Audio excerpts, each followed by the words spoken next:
Movie theaters at the edge of collapse. How bad is it? Well, Netflix is defeating movie theaters in total revenue.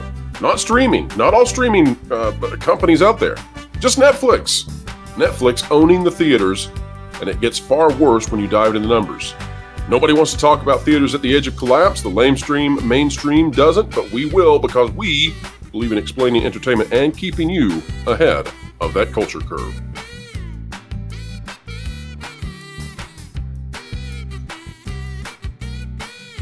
Hello, folks. Welcome back. Happy to have each and every one of you out there. We also have LW Ghost here with us to go through a story that is both depressing and elating at the same time. Mr. Ghost, welcome back. Thank you. And yeah, it's the best of times, the worst of times for the movie business. I believe I've heard that somewhere. I don't know. Is that a new phrase you've coined? I don't think so. Tale of two cities, actually. But yeah, this depends on which angle you're coming from. If you are pro-Netflix, well, this is a great story. If you love the theaters and the theater experience of going to the cinema with your family or your friends and having a communal kind of experience watching the movies, well, not good for the big screens or silver screens. In fact, I would say it's horrifically bad, but let's start reading it. This by John Trent out of thatparkplace.com. If you don't have it bookmarked yet, well, you should. Global box office grosses across all studios in 2023 performs worse than Netflix's estimated 2023 revenues. Here's the story. Estimates for global box office grosses across all major studios, including the Walt Disney Company, Universal, Paramount, and others, were worse than just Netflix's 2023 revenues. Just Netflix. By the way, folks, that also does not include the fact that when Disney, Universal, and Paramount put their pictures onto the big screen, silver screen, they get a percentage back after the theaters get their cut. So those studios didn't even come close. Box office analytics company Gower Street Analytics recently shared their estimates for the global box office to be $33.9 billion as of December 31st, 2023. The analytics firm details that the plurality of box office grosses comes from the Asia-Pacific region, with the Chinese box office dominating that region. Specifically, China brought in 23% of all box office revenue worldwide. So, how does this actually play out? Because recently, Lou, you and I were talking about this one-to-one comparison, and so we were trying to estimate what the global box office was for 2023. We came up with about 20.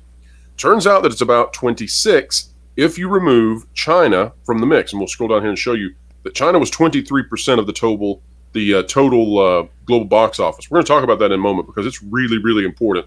Yes. But before we do, Mr. Ghost, what do you think about the idea that just Netflix alone is beating the box office? And is this sustainable long-term, or is this the end of theaters if we don't do something drastic fast? Well, first of all, if I'm home watching Netflix, I'm not out at the movies. There are only so many hours in the day.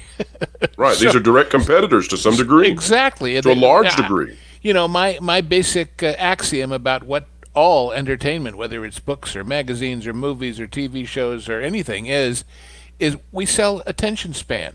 We sell eyes and ears and minds paying attention to something.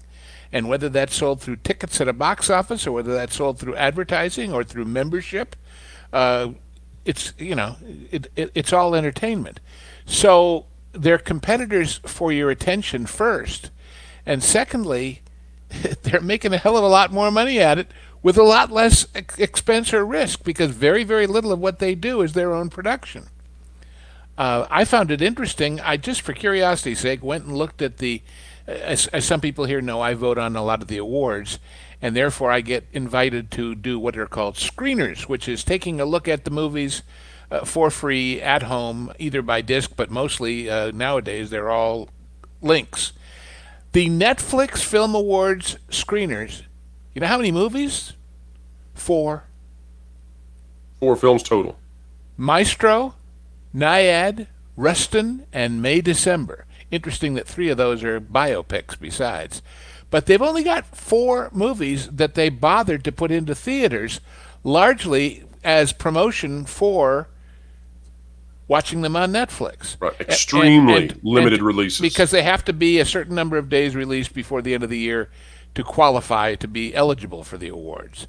And to some degree that gets done to stroke egos of the people who made them too.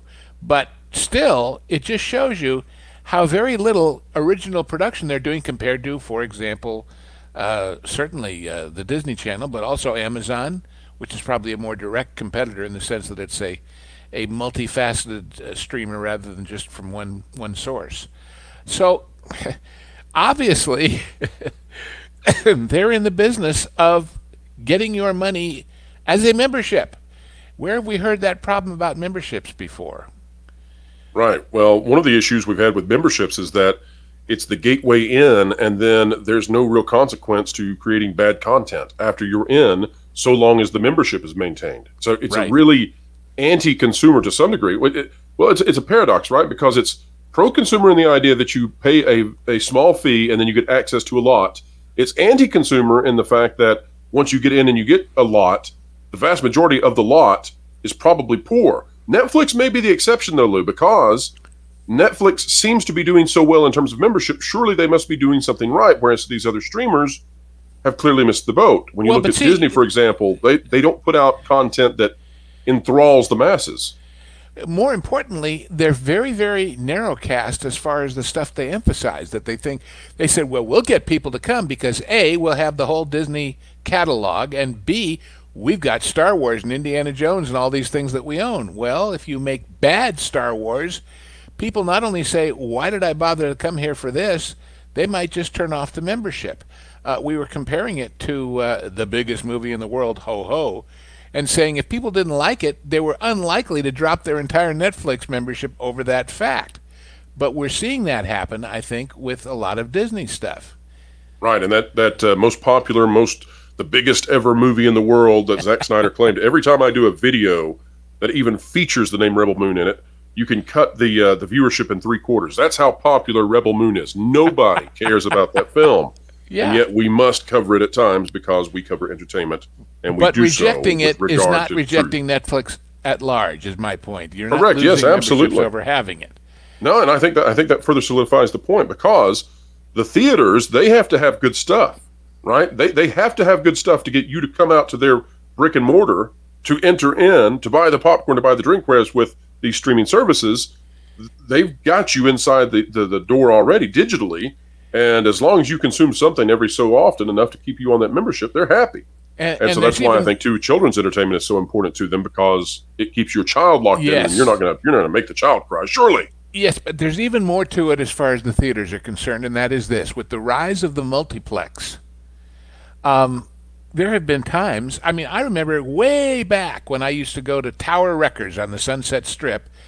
Whenever Michael Jackson's new record or the Beatles' new record or the Big Star's new record came out, people came out to buy that thing like crazy. But once they were in this store, they picked up this and that and the other and looked around. Well, a lot of people back in the day who were going to the multiplex to see Star Wars before we had online ticket sales, when you just showed up and bought them, would say, oh, that one sold out, but let's watch this.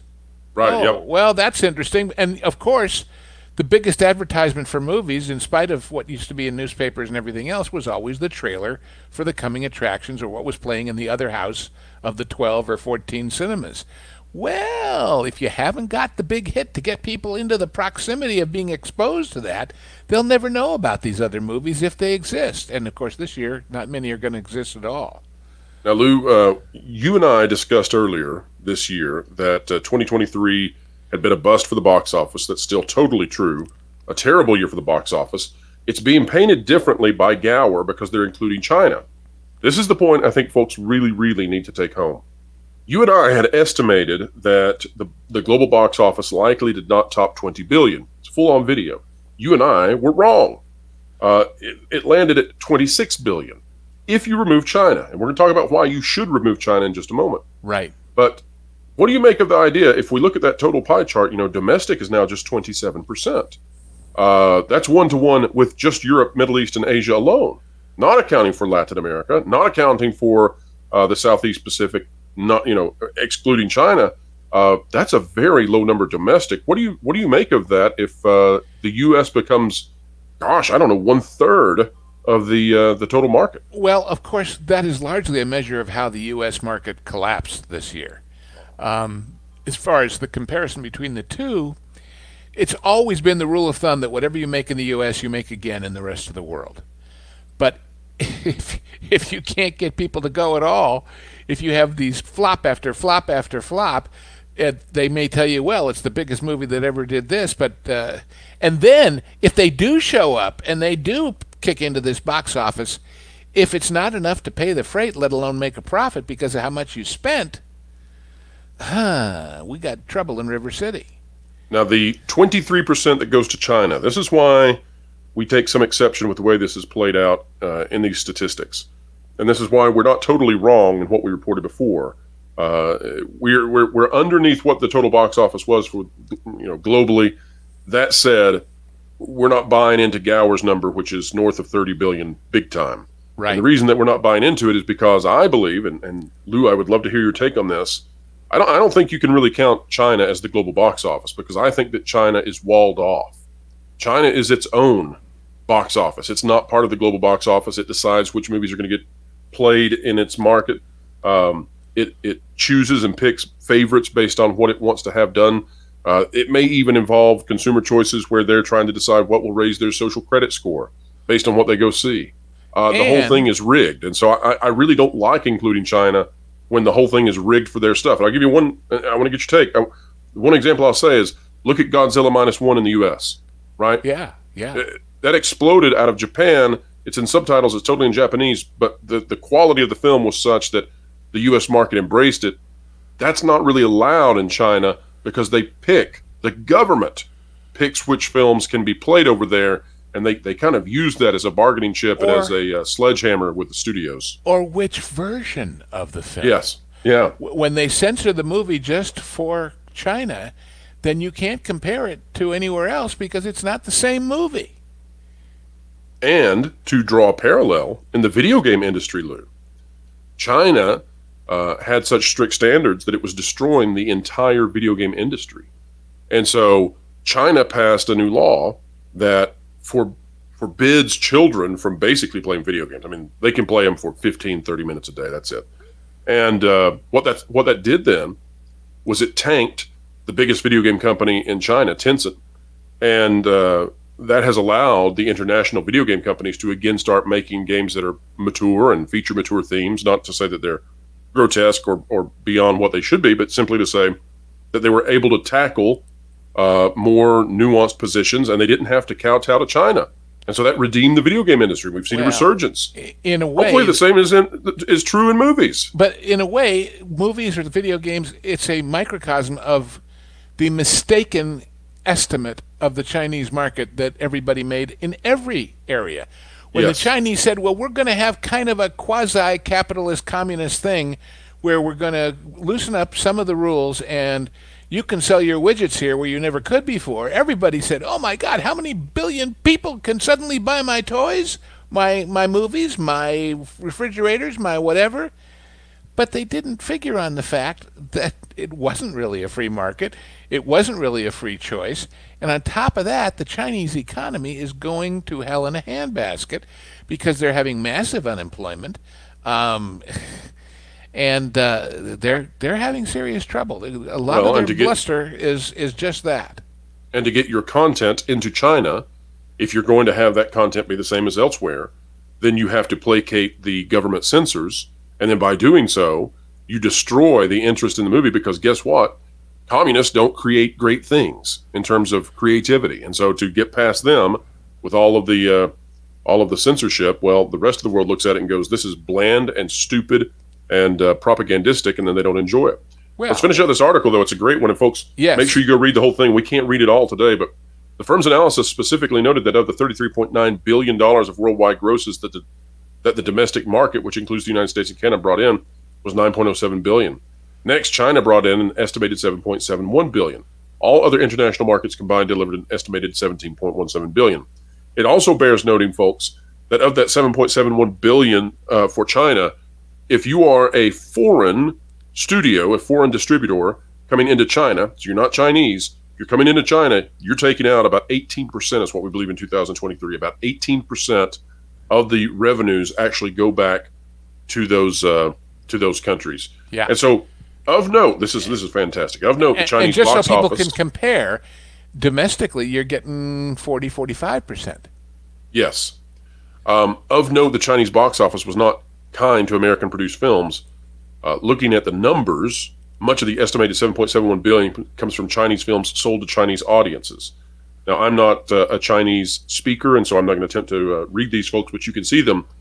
The problem is that these films don't play in the United States because they're not necessarily good, and because there's no interest in China to put these out to America.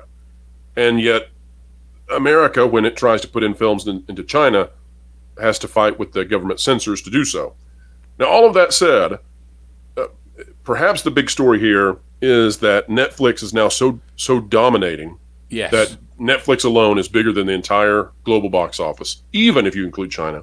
The other story, though, is possibly that this might not be sustainable, especially for domestic theaters. And in 2024, we may be looking at the collapse of the entire theater system. 2020 was a knockout blow. 2021 was a knockout blow. Somehow they survived. 2023, as you've said, Mr. Ghost, just awful domestically. And now we're here at 2024. I'm looking at the slate of films after the Hollywood strikes, and I just worry that you're going to see a lot of these Regals and AMCs. There's going to be a lot of them that just can't make it. Yeah. And the other question has to do with the stock market. Currently, because I looked this up when we talked about doing this, Netflix shares are $474.06 a share. Okay, can I ask you something there, Lou, before we move to the next point? Yeah. Okay. This is something I'm very interested in, and that is that we talked about, and you gave me feedback behind the scenes about the video where we covered that Disney is flirting with being tossed out of the Dow 30. The response, the response that I received, though, from some of the critics was that, but Disney is still the best entertainment-centric stock that could be on the Dow 30. Of all the, it's just entertainment. And I thought to myself, now, wait a minute. What about Netflix? Why would Netflix not be brought onto the Dow 30? Because the Dow 30 wants to have the best performing stocks in those exemplar categories in order to make the Dow 30 look as good as it can. Disney is an anchor on this thing. It's pulling it down. You could make a case for Comcast Universal too, but the point is, if Netflix, with no theme parks, no hotels, no cruise ships, no phone, no lights, no motor car, not a single luxury, just a streaming service. All right, Robinson Crusoe. Is selling at $474 a share, and Disney's at $90. How come Disney is the official representative of the entire entertainment world? And what would happen? Now, first of all, there are no real rules to who's on the 30. It's fixed by a group of people who are largely editors at Wall Street Journal and at Dow Jones, and they can pick whoever they want. But for their own credibility's sake, if Disney continues to stumble and continues to lose money, they got it. If tomorrow they replaced Disney with Netflix, for example, that difference of $375 roughly differential, what would that do to these Dow average funds? What would that do to the portfolio of everybody who's invested in those? Well, when you compare the Dow 30 to the arm. When you compare the Dow 30 to the S&P 500, the S&P 500 outperformed greatly the Dow 30. And why is that? Well, because the Dow 30's got some stinkers. Yeah. One of those stinkers is Disney. And they have kicked big people out before. Lots of big people. Yeah. None of the original Dow 30 are still in it. It's been changed over the years. So, when Disney was a winner, they made sense to be there because of their vast range of offerings in entertainment. But now? The Dow 30's, Dow is one of the only things on earth that has actually jabbed back at Pfizer. Folks, we're here all day. Lou, to wrap this up, yes. Is this good or bad for entertainment, and is it good or bad for the consumer? The rise of the other streamers can't make money, but Netflix sure can. What's your overall take on this? It's good for the consumer in the sense that you have a huge variety of things, pay one price, get it all. It's apparently good for the people who license their stuff to Netflix, which included Disney until very recently when Disney Plus came along, where they were making millions, hundreds of millions of dollars in licensing their movies that way. So it's good for everybody who wants a broader range of entertainment, but it's not so good for the theaters if it moves people out of them for good and into home streaming. And it may not be good as you for and I have culture. discussed, the communal experience of going to a theater and sitting with a bunch of people you don't know, but sharing an experience, is about more than whether it was a good movie. It's about the sense of community, of culture, of, in some cases, national heritage, whatever. That's a good thing, and it's something that's been around since the dawn of radio, and even before that with newspapers, really. I would say it goes back to campfires. I think we're drawn to the silver screen in the same way we're drawn to the fire at night. That same thing, and the storyteller came to you and told about the hunt.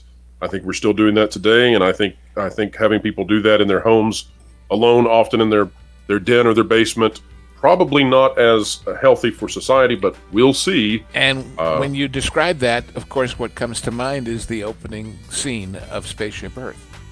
Yes, absolutely. Get at those mammoths, boys. Get at those mammoths. All right. Yeah.